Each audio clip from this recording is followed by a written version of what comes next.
It's good to be sharing with you again this afternoon. I trust that you all had a good day. And if you are reflecting right now on something that you should have done, and oh dear, the time just went, I didn't know where it went, and I didn't get it done, just stay tuned. And by the end of this session, we hope that we will be able to help you to navigate your time. So we're on to lesson 3, and the title this evening is The Leader's Time. Tick, clock, talk, manage that clock. And as I said earlier, we all have challenges with managing our time. I don't think there's anybody on this platform that can say they had accomplished whatever they wanted to today in the time.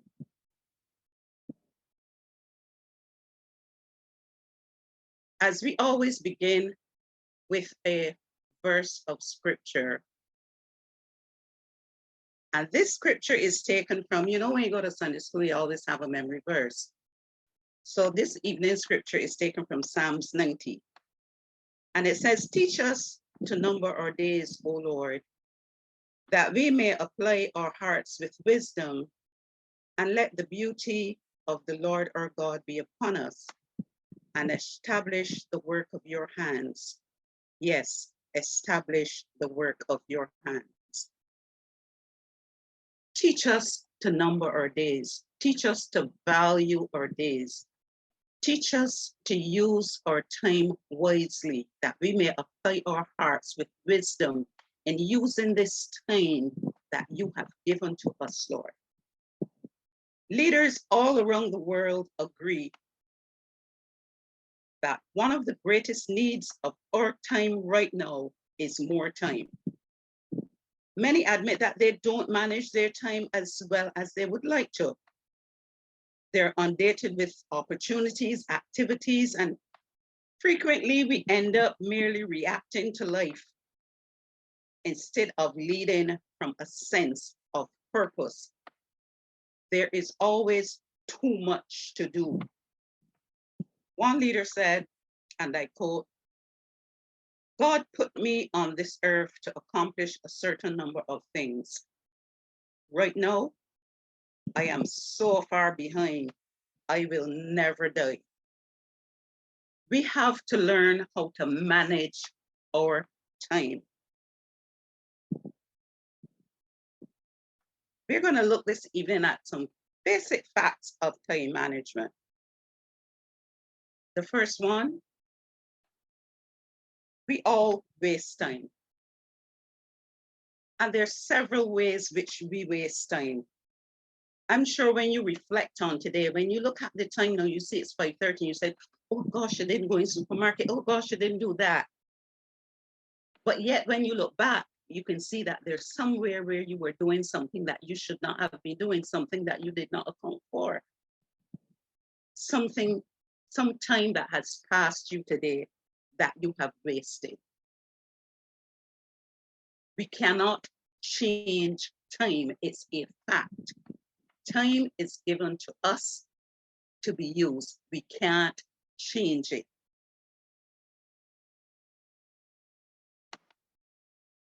We must accept this fact. Time is the most important resource of mankind. And for those of you who have booklets, I'm on page 6. We must accept the fact that time is the most important resource to mankind. You can do something about your job. You can do something about your career. You can do something about the house you live in. You can do something about the ministry you're involved in, the church you're at. Sometimes you can do something about the husband or the wife you have. But you can't do anything about time. As important as this resource is, you must accept you can't do anything about it. We cannot do anything to increase the quantity of time. We can stay up late trying to get certain things done. we can say, oh, dear, I can't go sleep till 2 or 3 in the morning because I want to accomplish so and so. But what you have actually done is you've taken some time from your rest period. You have not increased time.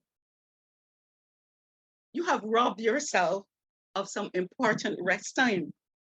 So we cannot increase time.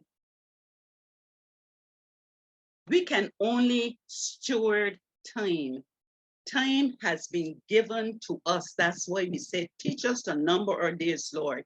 Teach us to use our time wisely. We can only steward our time. It is in our hands when we wake up on mornings, whatever time you wake up, and you look at the clock, these are the amount of hours that you have been given to you in your hand. You are the steward and you are responsible for what you do with the time that you have been given. We can do anything, but we cannot do everything. And lots of us fall into this category. We think we can be all things to all persons and everything at every time. We cannot. And the sooner we realize that, the better we would be in a position to manage our time. Another one of our downfalls is this procrastination. We must accept the fact that we all procrastinate. We all have the tendency to stick a later sticker on there. Okay, that can wait. Yeah, tomorrow, whatever. And then what happens? You have all these things that you have put back, but have you filled the time that you should have been doing that with something else that is as meaningful or productive? Yeah, you had to mow the lawn this morning, but you said, oh, the rainfall, and I'm not going to do that. But what do you do with the time that you should have used mowing the lawn? So when you put back mowing the lawn now to tomorrow, you're encroaching on tomorrow's time with something that you should have done today.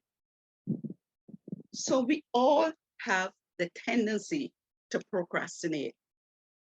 Management consultant Peter Drucker once said, and I quote, perhaps nothing else distinguishes office executives as much as their loving care of time. It is an interesting paradox we have today, and it's something that amazes me as well. In primitive societies, nobody had a watch, but everybody had time. I remember as a child growing up, we didn't know as summer vacation, because summer only is a word that came in with the American vocab. We know it as the long vacation. And in the long vacation, it seemed like you had so much time. And there was so much time between the long vacation and the Christmas vacation that you could save money between the long vacation and the Christmas vacation to do things for Christmas. But no, in today's society, as the writer says, everybody has a watch, everybody has some sort of gadget, but we don't have time. Speak to the smallest child. They're going to say, oh, shoot, I forget. Why? I didn't have the time. Where does time go?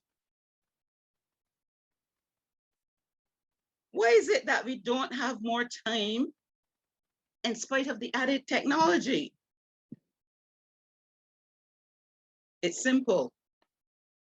We keep adding more information and activity to our lives.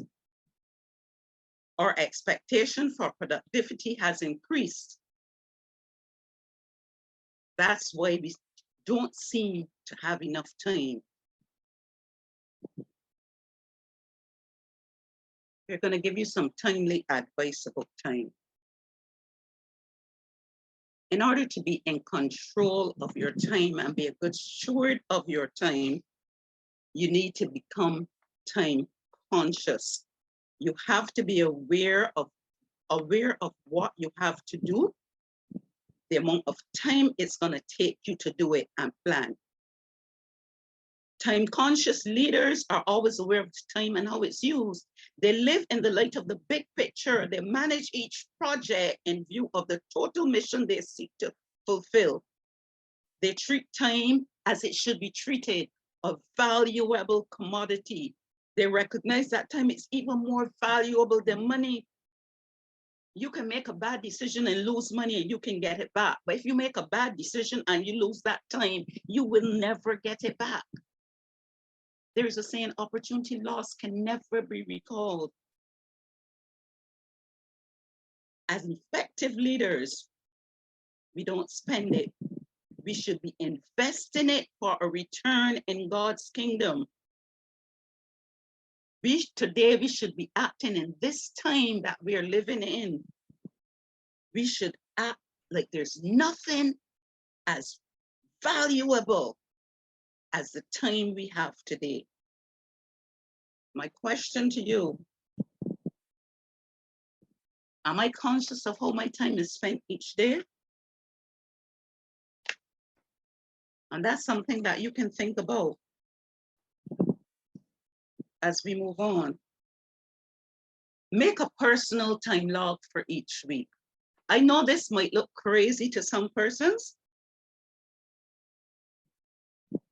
but it works. Our days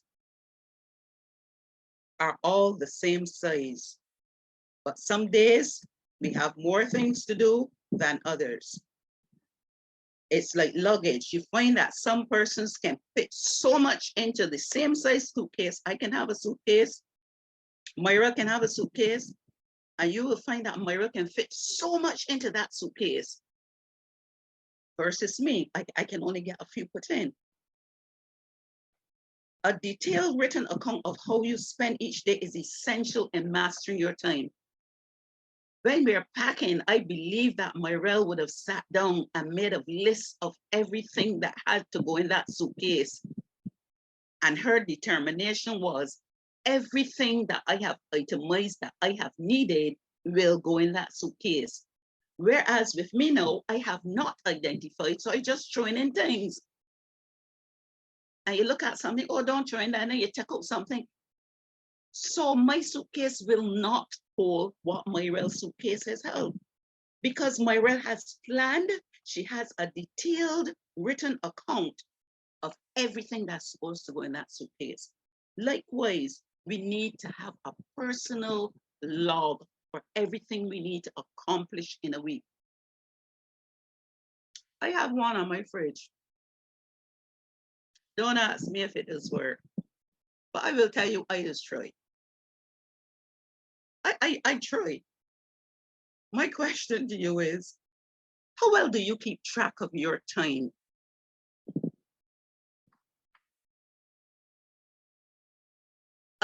Identify your major time wasters and eliminate or reduce at least one a week.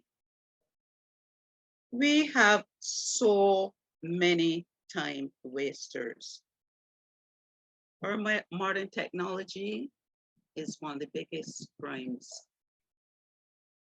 We fall victim to technology.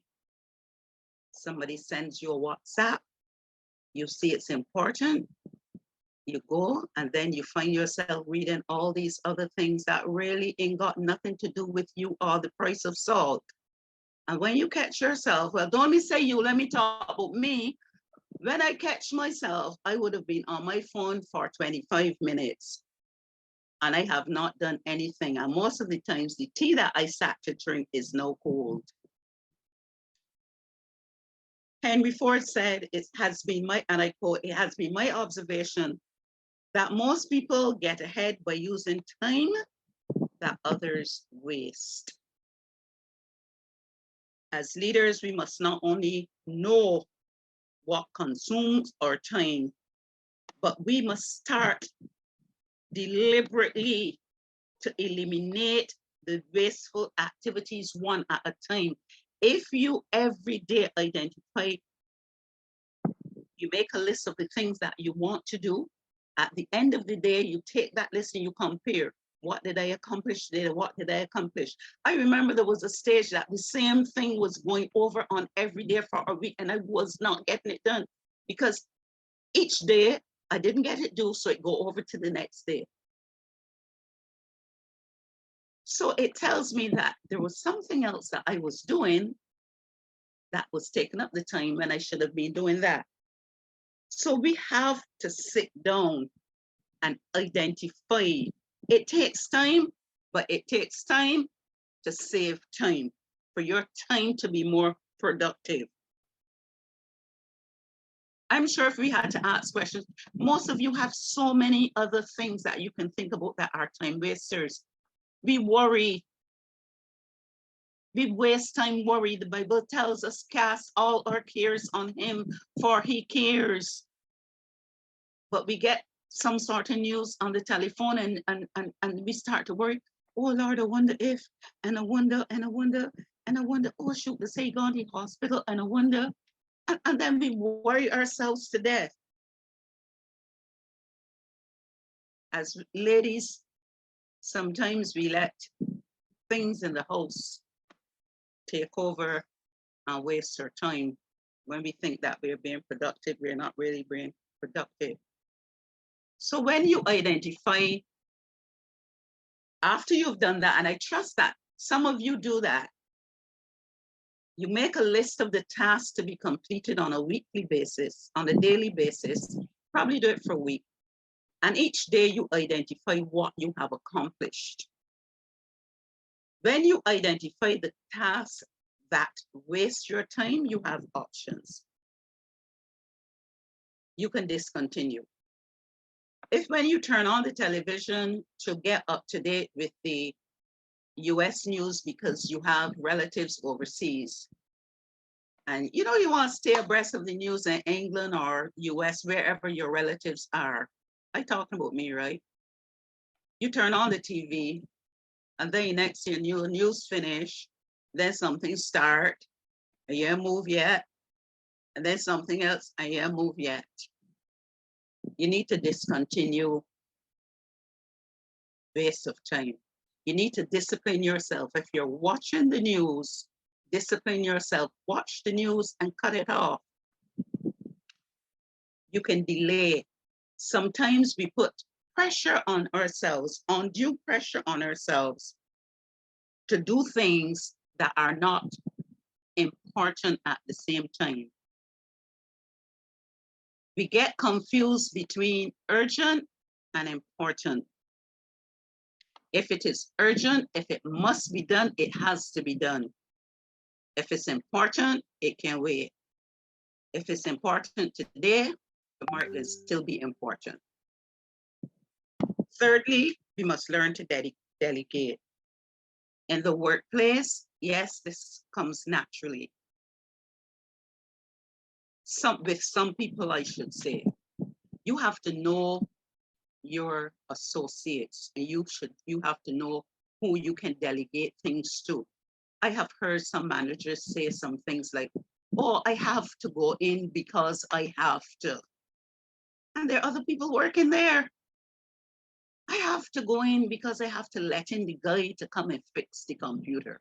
What about a computer that you can't let the mailman or somebody else let in? You have to learn to delegate, because that time you spend, it may have been your off day, and that time you spend going into the office just to make sure that the janitors come in and clean, that's time that you're wasting. So we need to learn how to delegate. Even at home, we have children. We need to learn to delegate tasks to children. Give them the responsibility to do something and hold them accountable for it. As parents, I find sometimes we try to do too many things. We have to learn to delegate.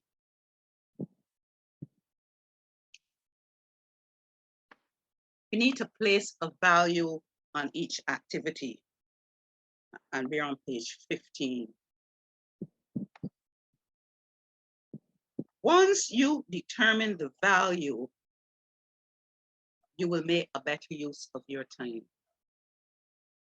And I tell you, in these days, when time is such a, I say, a scarce commodity, we need to value time. We have a family chat. And I think it's today, one of my sisters posted in the chat. Has anybody seen this week?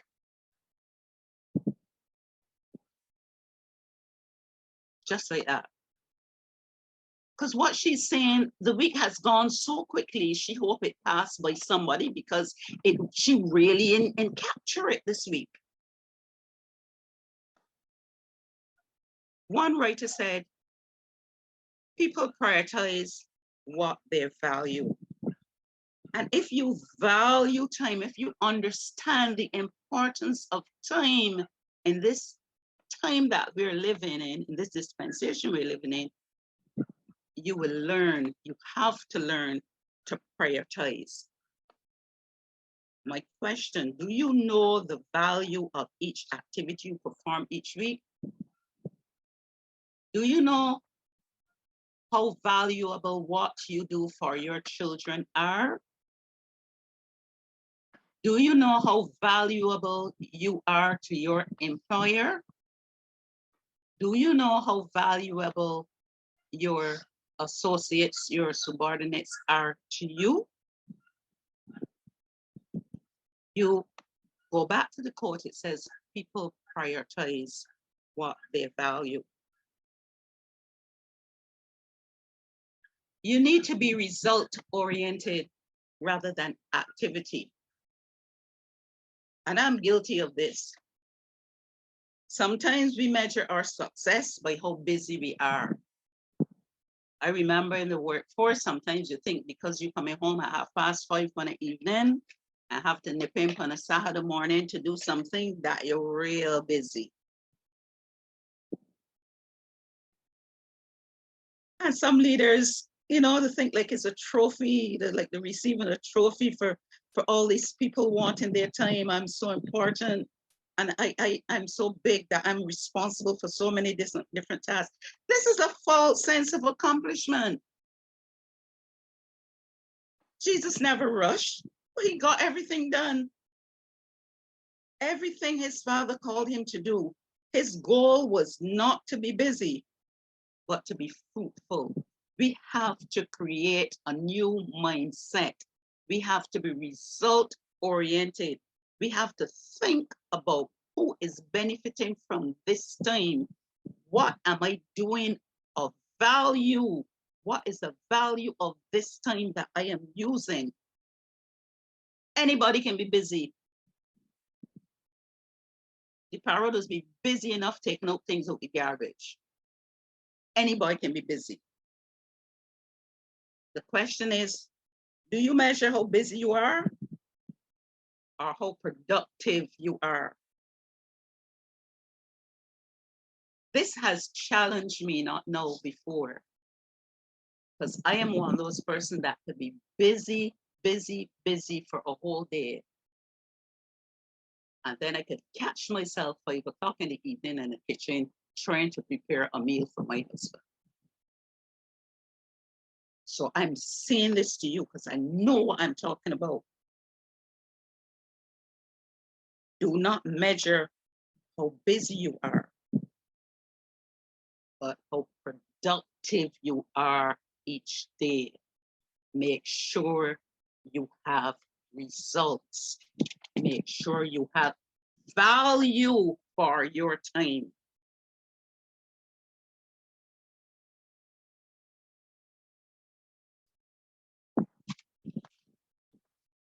Then we have to understand the value of planning. Planning often seems like a waste of time. A lot of people don't plan. Every minute spent planning saved 10 minutes in execution. We serve a God that is a God of order, and he tells us in the book of Isaiah, he planned the creation of this world. We know that Noah planned before he built the ark. Nehemiah planned before he and his team of builders executed the construction of the wall around Jerusalem. Planning is a part of effective leadership. Let's look at this picture here for a while. And it's entitled The Family Circus. This little boy right here lives right here.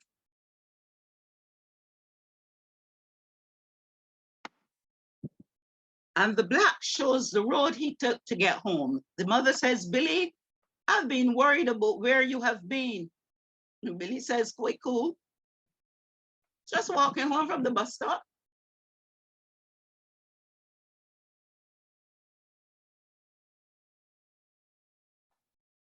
I just want you to think about that. Because the road from the bus stop to his house could be a day in your life. And the things that you have to do in the day could take you all of 10 minutes.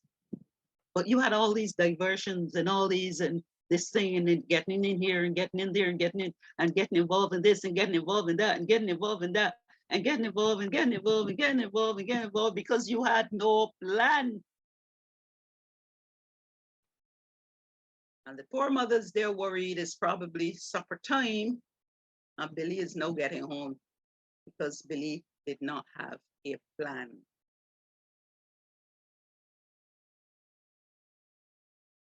We need to understand the value of planning. Identify what it is to be done. That's the first thing we have to identify. What is it that I want to accomplish? What is it? When do I want to accomplish it by? Put a timeline on it.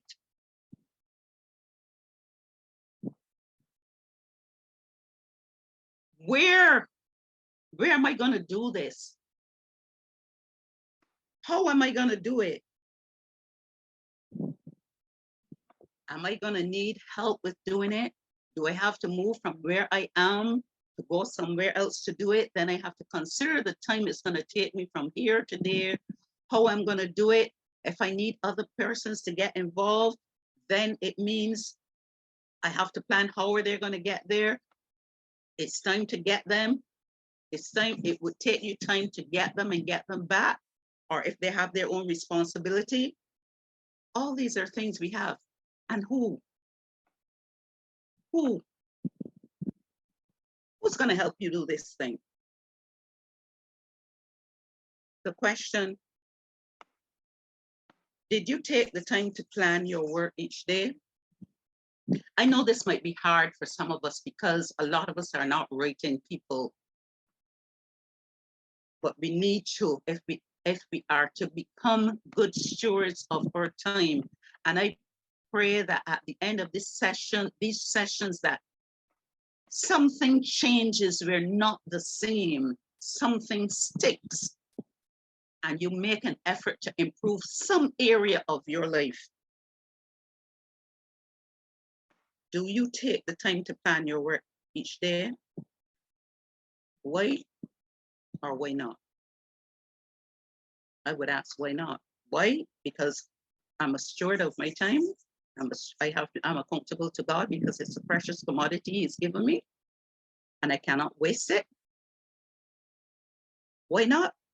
It saves time when you plan. You have a clearer picture. You have a better view. You have a better focus when you plan. When I put the plan on the fridge, like I could go and say, well, on Tuesday, this is what I'm supposed to do on Tuesday. And if it has to change, I can move it from Tuesday either up to Monday, or I can shift it further back. Depends on any of these variables, any of these other things that have to be involved. There might be a who that has to be involved. There might be a where, or there might be a when or how. But if you have a plan, you can change it. But if you don't have a plan, you're going to be like Billy all over the place. As we would say in Bayesian parlance, you're going to be like Bunker all over the place. We continue. Stay on your agenda. What is your agenda? We often think of agenda that you're going to a meeting and it's agenda. Yes, that's an agenda. But what is the main thing? What is your main thing? We need to keep the main thing the main thing.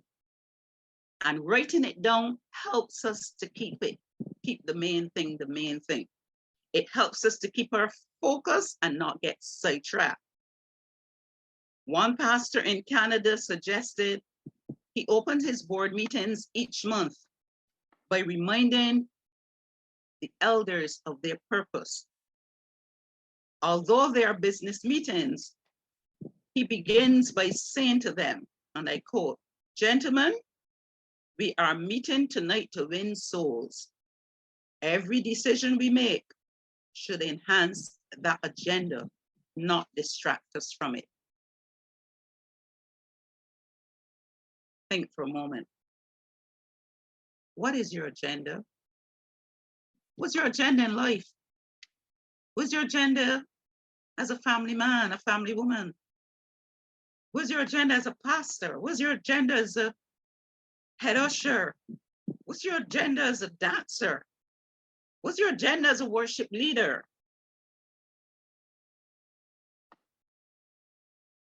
Pastor said at his board meeting, every decision is made. Said we are here to win souls, and every decision that is made is to enhance that agenda.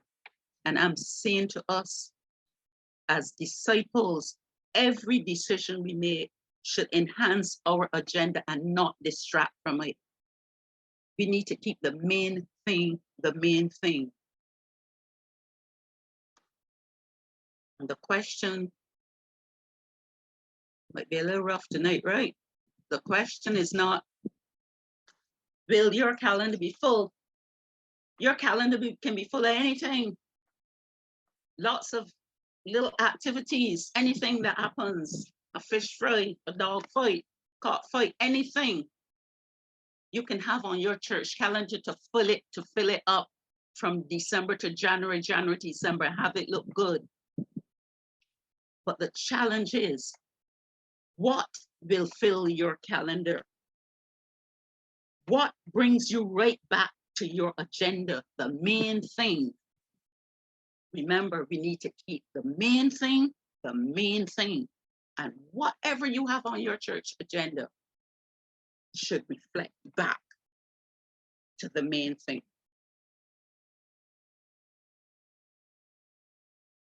Keep responsibility where it belongs. When we do something for someone else that they should do for themselves, we let them do something to us that no one should do. They steal our time and energy.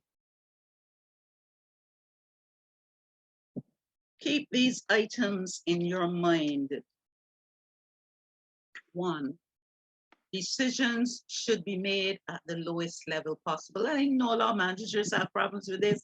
I know a lot of pastors have problems with this. I know a lot of leaders have problems with this because they think that decisions are only made in the boardroom. But I'm saying to you, pastors, church leaders, because I believe we have more church leaders here, there's certain decisions that need to be made at the low level. You only there to sanction them. You're having a problem in the bathroom and the ushers are telling you, "Pastor, I keep going in there and finding toilet paper, tissue on the ground."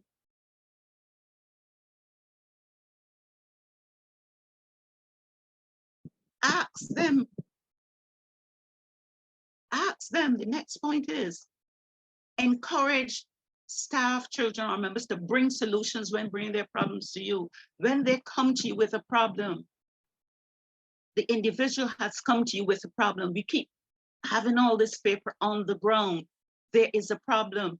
Don't just say to them, "Well, we gotta move the toilet paper, we gotta move the hand towels, we gotta put it somewhere." No, say to that person, "So what do you think the problem is?" Put it back in their plate. And after you've done that for a while, they get into the habit. You encourage them. When they come in with problems, they come with solutions. But you have to drive it down because everybody at a lower level will not always come with a solution. So as leaders, we have to encourage staff. And I say encourage children as well, because sometimes as parents, we make decisions that affect our children and we do not involve them. And sometimes you need to ask them. I remember when my boys were younger, my mother and I had a little issue with my cooking what the children wanted, and what they wanted was not what I wanted. She felt that I should cook what I want and make them eat it. And I said, no, I asked them what they want to eat. And when they tell me what they want to eat, and I give them what they want to eat, they have no excuse why they're not going to eat it. And that is something I practice with my boys from small. I encourage them. Make the decisions. I don't go and say, I can do this and I can do that. And then the children don't want it. Everybody didn't agree with me. Some people say, oh, you don't do that. No, you let the children make decisions, because if they don't eat it, like I said, it's a different story. Empower others by believing they can keep commitments without being rescued. And empower them, empower your staff, empower your children. Let them understand when they make commitments, they're cool. It's good. It's good. It's okay. The question is, when you give responsibilities away, do you tend to take them back? And a lot of us are guilty of that. We give away responsibility, and then we take it back because the person may not have lived up to our expectations, or they may have failed at something. You don't do that. You empower them and let them understand it's okay. You made mistakes too. Assess your energy level and temperament. This section I find completely interesting, having recently concluded a study on temperament. And I just want to share a little information with you. Why the writer of this particular training program has used energy. You need to assess your energy level and temperament. And it's quite interesting, because for years, we were taught, for years we've been hearing about the personality traits, right? And everybody knows about the personality traits. But it's recent, in recent studies, it is evident that more organizations now are focusing on the energy of a person, because they recognize that the more energy a person has, the more she or he will be able to fully engage in the particular activity. If you look at this outline, we have spiritual energy, mental energy, emotional energy, and physical energy.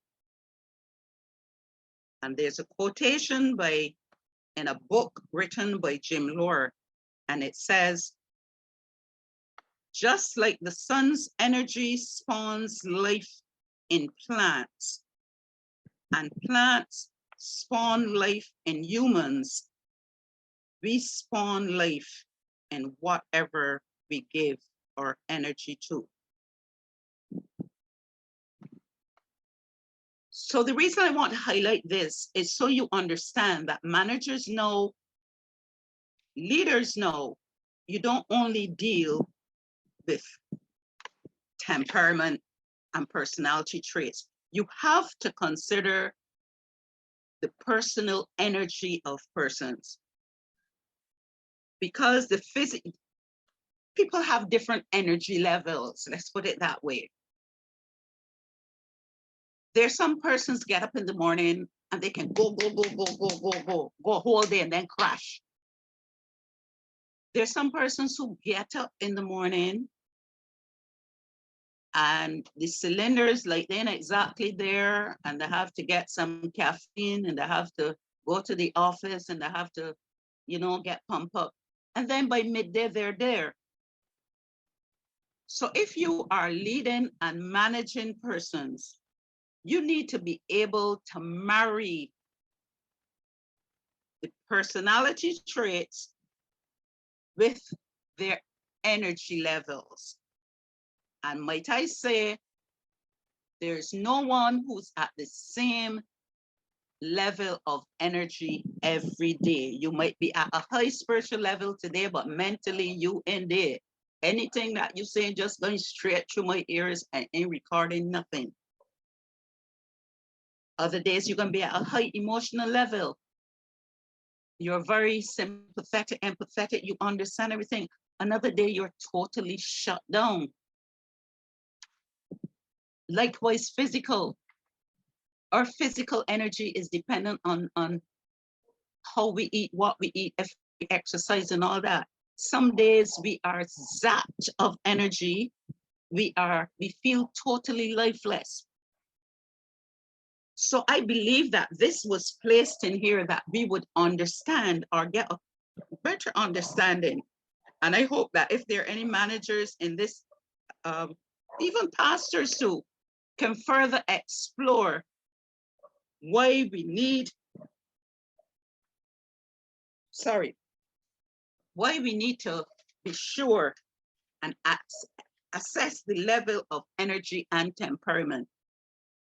Because you wouldn't want to put an effervescent person, somebody who has high energy level, with a melancholic. Oh, I missed it. You have to be aware of the personality types and the energy levels, and that gives you a better understanding of how to deal with individuals. As I said, some persons come in on mornings and you can deal with them on mornings. Some people tell, as a morning person, some people tell, don't talk to me on mornings, I'm an evening person, because it has to do with the level of energy that they're at. The mental energy, the spiritual energy. And it's important to note that life energy is not about feeling energetic and happy. It's about how you live your life in a healthy and a balanced order to create sustained positive energy. So it's not if I feel good today, or if I, if I had a headache, or if I have a tummy ache. It's about my mental state, my well-being, if I'm healthy and balanced. And we have to focus on that now, because mental health is very important, especially since COVID.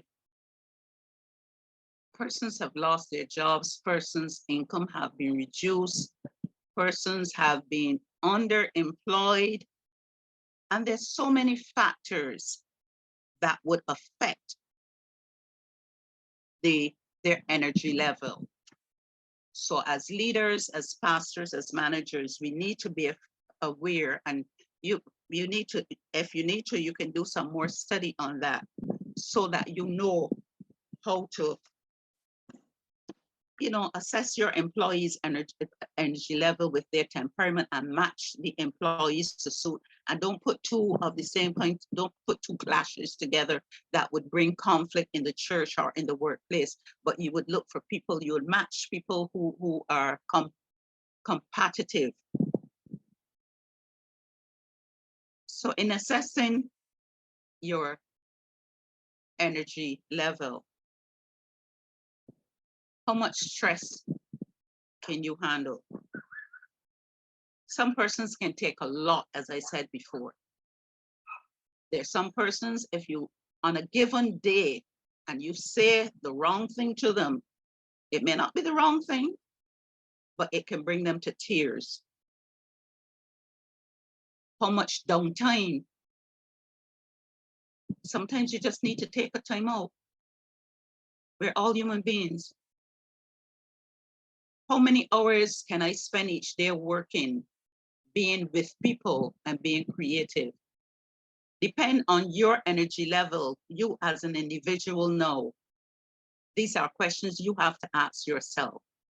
There's not every day you can handle the same amount of stress.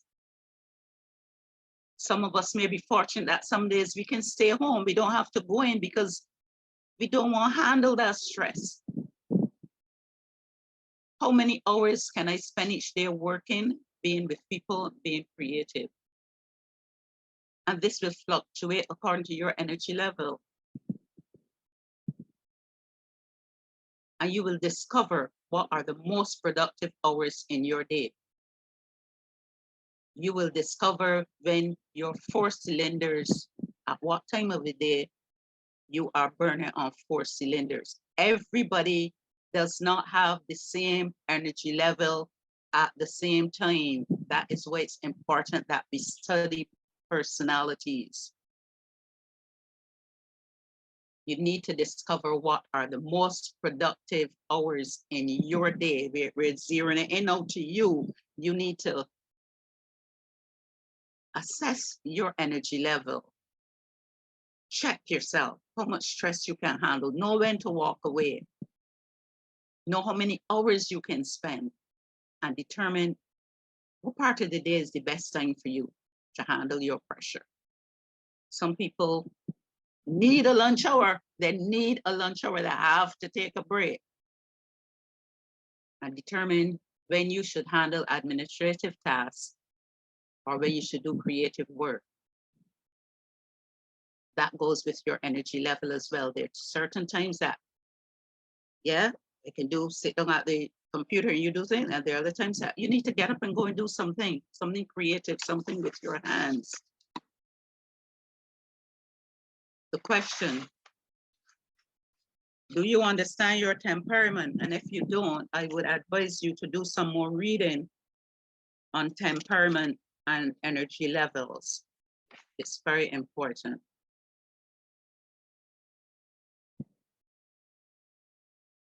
We're on to page 17. Develop systems for regular tasks and simplify everything. What does it look like? This looks like a mass of confusion. There's nowhere anybody could function effectively in there, because each day you're going, you're just filing something else on top of something else. We need to be systematic in how we do what we do. Pastors should come up with a system for filing.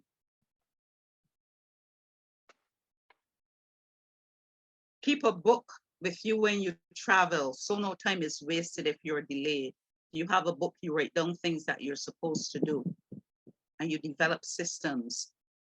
Develop a system for correspondence and for returning phone calls. Handle mail only once.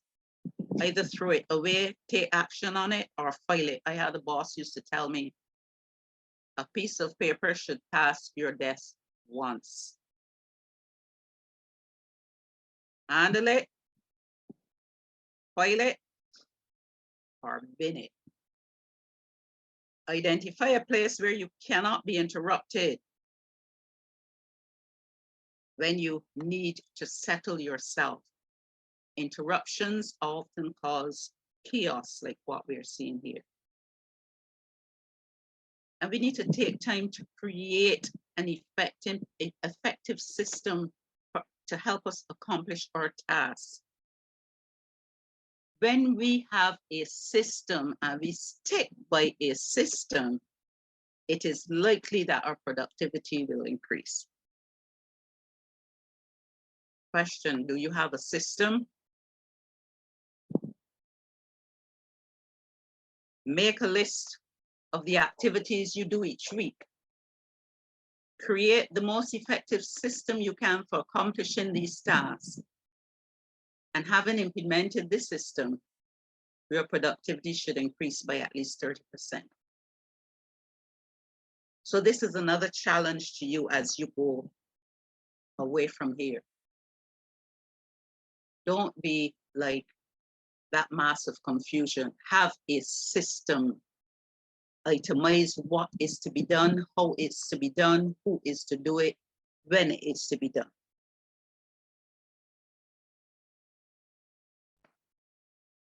Do the project right first time. And John Wooden says, if you don't have time to do it right, when will you have time to do it over? Once you decide an activity is a priority and you have invested the time to do it, it should be done well. Honor God by doing whatever you have to do with excellence. Colossians 3:7 says, whatever you do in word or deed, do it in the name of Jesus. And that has been one of my philosophies in life. Whatever I am doing, if I go to work and I have to take out garbage, I do it right. I do it in the name of Jesus. If you don't have the time to do it right the first time, how are you going to find the time to do it over? You're already pressured for time. And this doing it over also complicates us.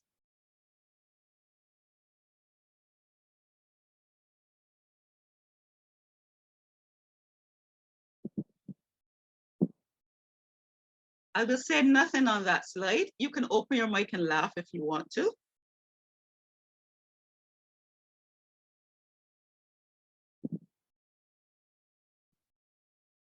Place deadlines on yourself.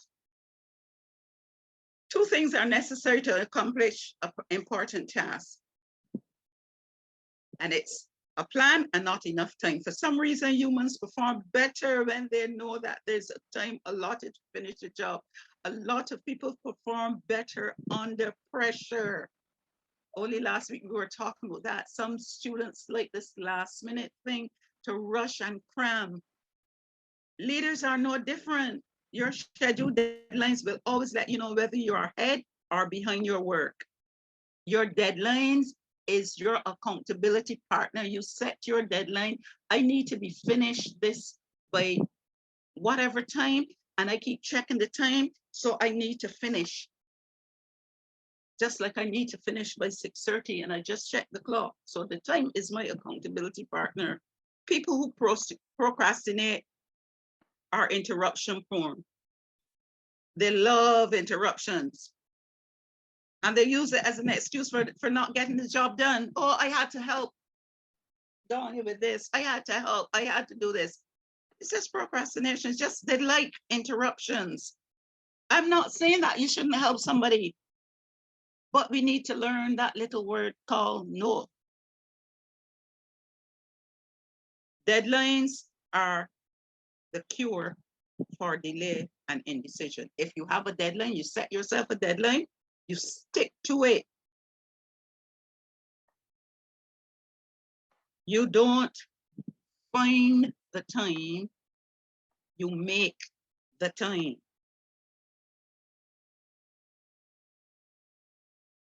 And finally, you delegate wisely.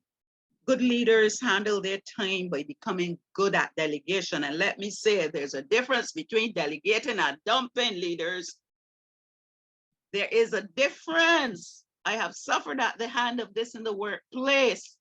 You don't wait till the last minute and dump something on a junior. Say, I want you to do this, and I want you to do this, and I want you to do that. That's not delegation. That is dumping, and don't do it. Delegation involves questions. You have to ask yourself questions. What are the strengths and priorities? What are the strengths and priorities of your team members? Can they do something that I can't do?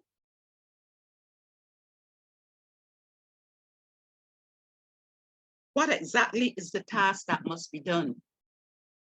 Is it a task that I can delegate? There's some tasks that you can't delegate, and some leaders delegate things that they're not supposed to delegate.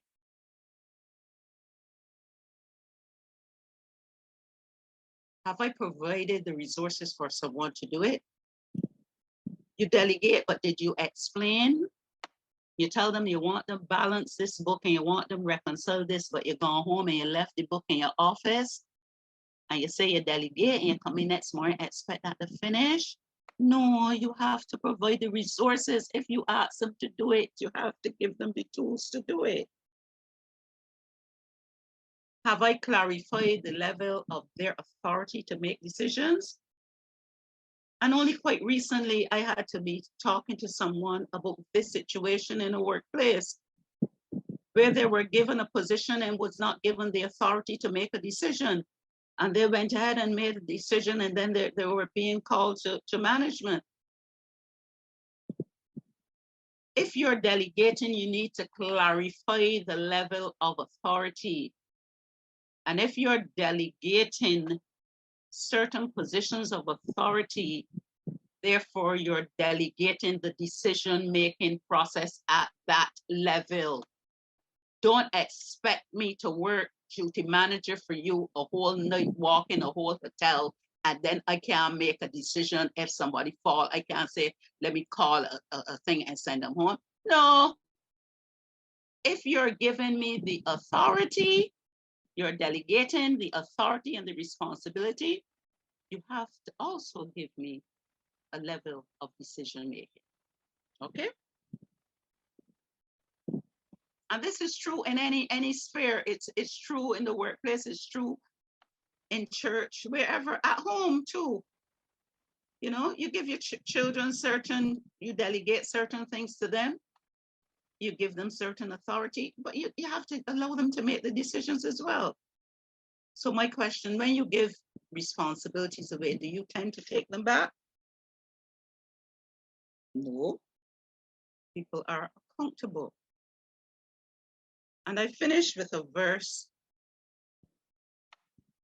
Surely, no matter what you are doing, and this is taken from The Voice, Colossians 2:17. Surely, no matter what you are doing, whether it's speaking, writing, or working, do it all in the name of Jesus, our Master, sending thanks through him to God, our Father. And the assessment in your books, review the list above. Which of the items do you do well? And which areas need improvement?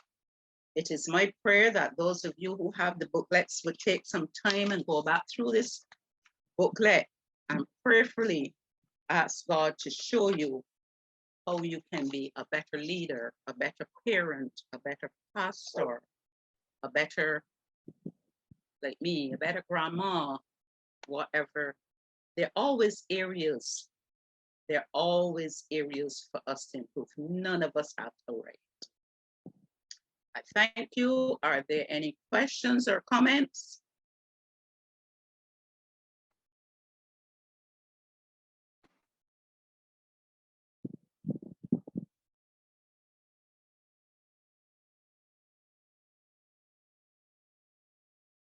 The clock is ticking. We can't waste any time. If you have a question or a comment, please come in. Hi, good night. Can you hear my voice clearly? Yes, please. Right. Just two observations. I wasn't here for your entire presentation, so just what I would have heard. The point you would have made about decisions being made at the bottom rather than the top. I understand where you were coming from, and I may not have put it in the way that you have put it, because for me, this is just my take on it. There needs to be a collaborative approach. I know you would use the reference of when you would have had your children, I believe those are your grandchildren speaking about, or your sons, I'm not sure. But you made the point that you would have asked them what they would have preferred, and because they were basically given what they would have wanted, they had no excuse not to accept it. I would say along the lines of, I wouldn't really go down that road because I'm not of that particular mindset, but I would more go on the direction of recognizing what the concerns are and finding as much as possible middle road, but recognizing as well that there comes a time when you, being of the person with the more wisdom in the situation, has to make a judgment call. Persons may not always recognize the benefits of it initially, but I think there has to be that understanding that if you are dealing with persons that you believe that you have the capacity to make a decision for their benefit, yes, you would like to have them on board with what you're doing, but I am not sure I would actually say that you leave it up to them to decide what they want. I don't know if you understand what I'm saying. And also when you would have made the I believe it was a slide you had shown where it was a joke where he would have said that women don't have to do it like men because they get it right the first time. Again, I guess I might be a little picky, but for me, if the wording were different and it was a woman that comment was made about, I don't know if women would actually take offense to it. So I know sometimes it might seem like a joke, but there are certain things that I think sometimes they may come off as a bit touchy, because at the end of the day, I don't think anybody like being told that they are not doing it as well as somebody else in terms of general gender comments. So those are just my 2 takes on what you would say.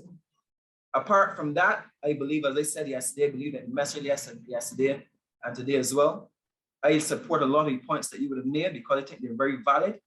And I also support your idea of recognizing where people are coming from and working with them to form the approach going forward. So those are just my comments. Thank you. Thank you, Ryan. Just let me clarify. You notice when I put up that slide, I didn't say anything. That was deliberate because I know it could be controversial for some persons. So I just left it there. When I was doing research, I found it funny. So I just left it there. Anyhow, on the first point, there is always the collaborative effort. The mere fact that you are getting the children or somebody lower down involved in discussion, that is the collaborative effort.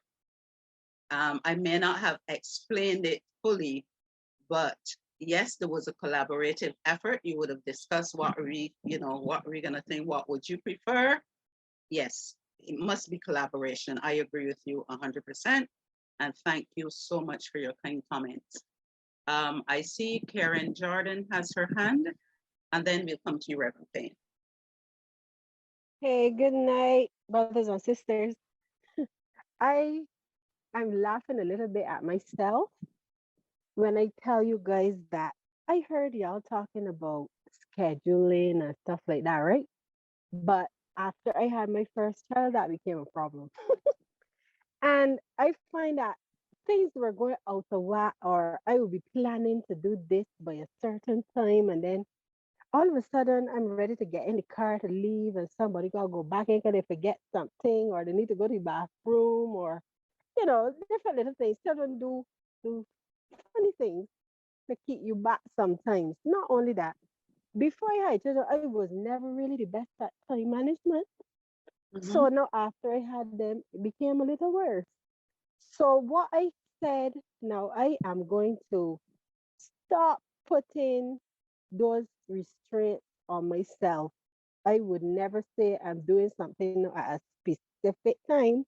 I would say around that time. Because what had happened is I had been beat down so many times for being late. I still do get that beaten in between. So many times for being late that I say, you know what? I don't even know if I want to try anymore. Right? Because it's almost as though the thing that you want to do to help organize your day became a stressor for me. Because then if I don't meet that mark, then the level of criticism and feeling like you are a failure, those things then came about. So I just wanted to share it with y'all guys because I still haven't mastered it yet. I am better at it now that the children are a little bit bigger, but it does take some real serious work. Thanks, Karen. I do understand. There are some things that I haven't mastered yet either. It takes work. It takes a lot of discipline. And when there are other individuals involved, it's not just a you thing or a me thing.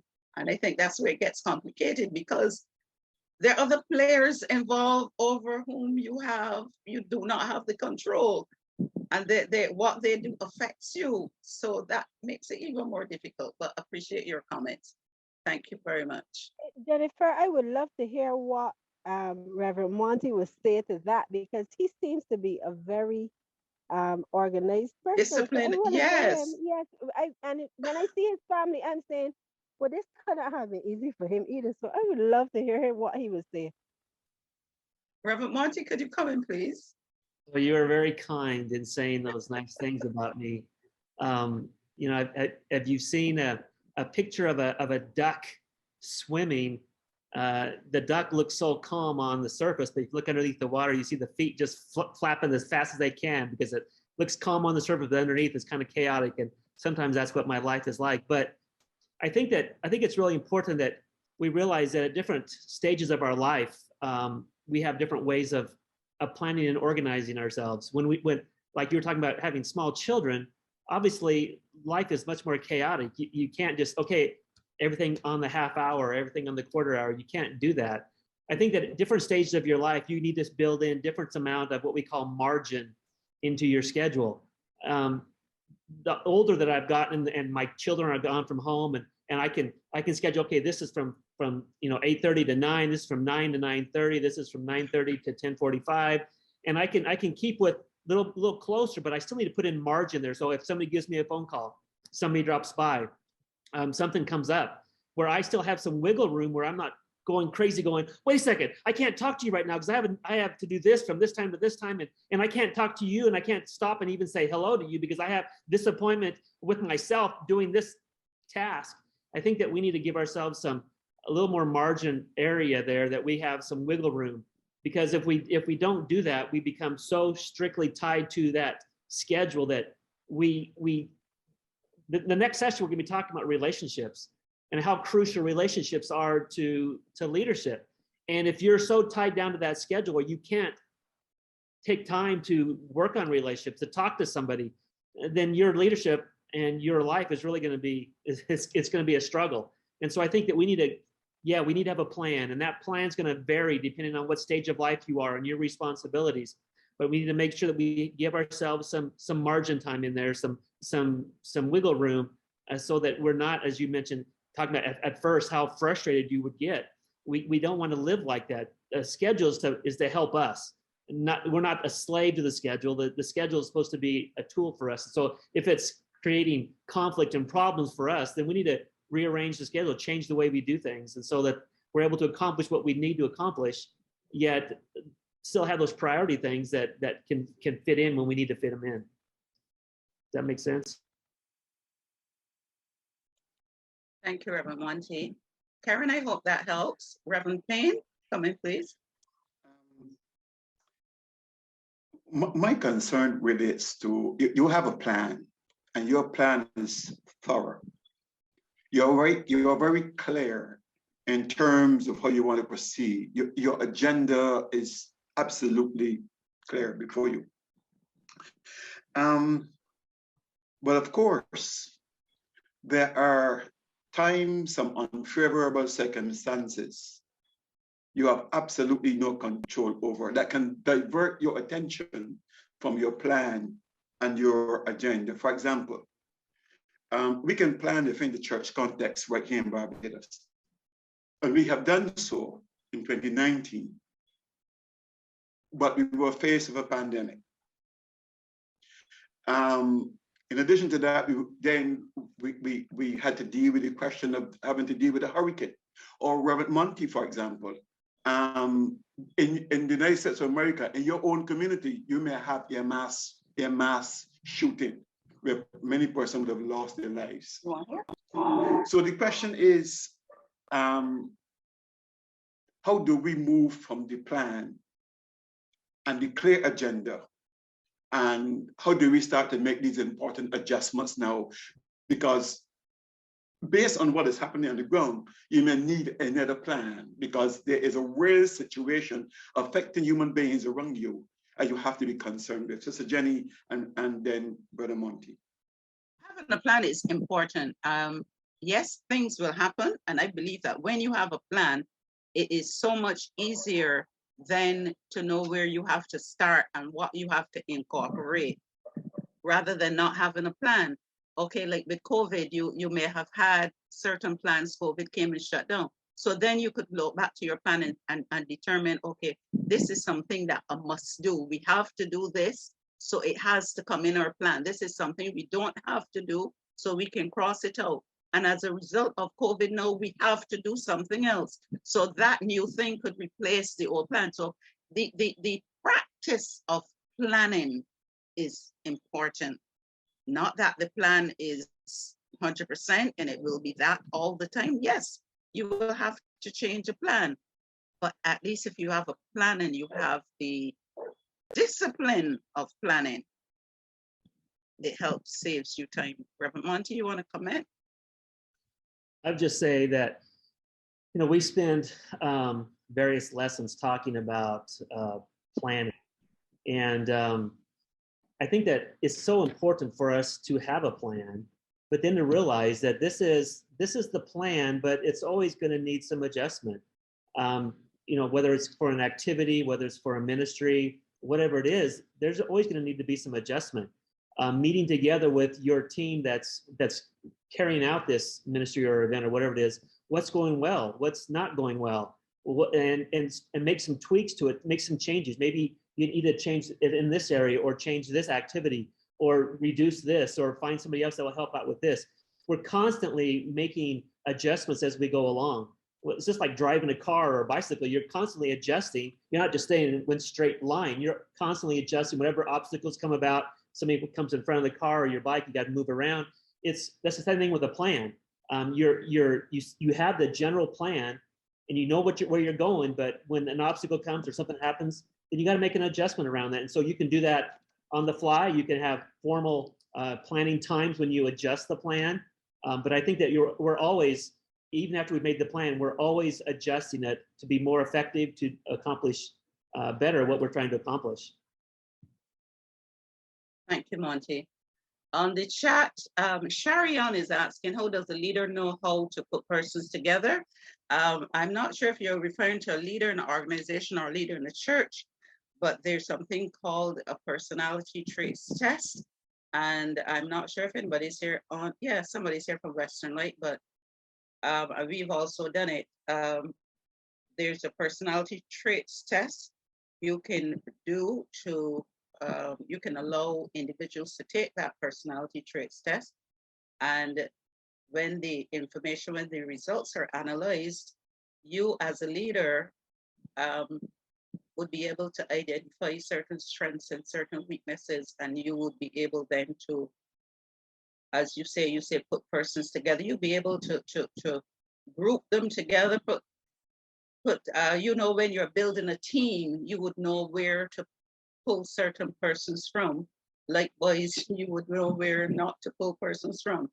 So there are several, I can't remember offhand right now, but there's some companies that have human resources departments. They would have that as part of their training, but I know that churches, our church have done it, and I know another church have done it, has gotten into helping persons to understand their personality traits so that they can understand their giftings. I hope that helps you.